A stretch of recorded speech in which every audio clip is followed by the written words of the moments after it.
মানে বিশ্বাস করেন everyday is my school day. এখানে বড় আলেমরা আছেন, সাদি ভাই আমি খুব সম্মান করি ওনাকে। আমার যদি ভুল হয় আমাকে ভুল ধরিয়ে দিবেন। আমি সবসময় বলি কোরআন হাদিস থেকে আমার অনেক ভুল আছে, আমি চেষ্টা করছি। আমি কোরআন এই আরবিটা শেখার জন্য আমি ঢাকা বিশ্ববিদ্যালয়ের ছাত্র ছিলাম, তখন আন্তর্জাতিক ভাষা ইনস্টিটিউট আছে আমার ঢাকা বিশ্ববিদ্যালয়, সেখানে আরবি এবং সংস্কৃতি হিন্দু ধর্ম জানার জন্য আর মুসলমান ধর্ম জানার জন্য আরবিটা শিখেছি। পুরো শিখতে পারিনি, যতটুকু শিখেছি এখনও শিখছি এভরিডে।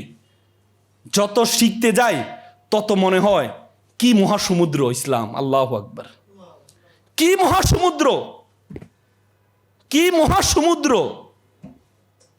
বাইবেল, আজকে যে খ্রিস্টান নিয়ে কথা হচ্ছে, বাইবেলে বলেছে প্রথম আবিষ্কার হয়েছে কি? আলো। বাইবেলে বলেছে প্রথম আবিষ্কার হয়েছে কি? আলো।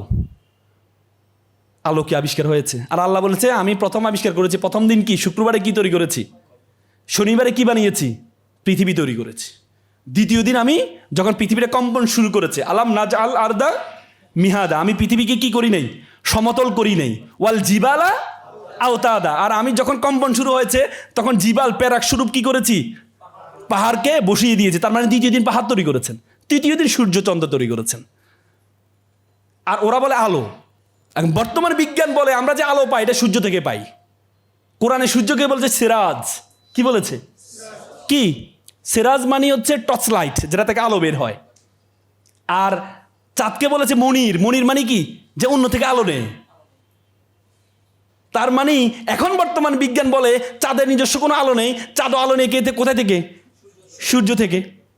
তাহলে বাইবেলে যে বলেছে প্রথমে আলো, আলোটা আসলো কোথায় থেকে? তাহলে বিজ্ঞানের সাথে সাংঘর্ষিক নাকি বৈধ? কি সাংঘর্ষিক? এটা কি বুঝাইতে হবে না?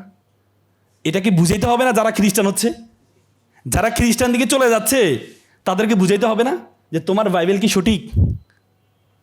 তোমার বাইবেল কি সঠিক? এটা কি আপনি এমনি বললে হবে? না না না, আমাদের কোরআন হচ্ছে সর্বশেষ, এটাই মানতে হবে, এ কথা বললে হবে?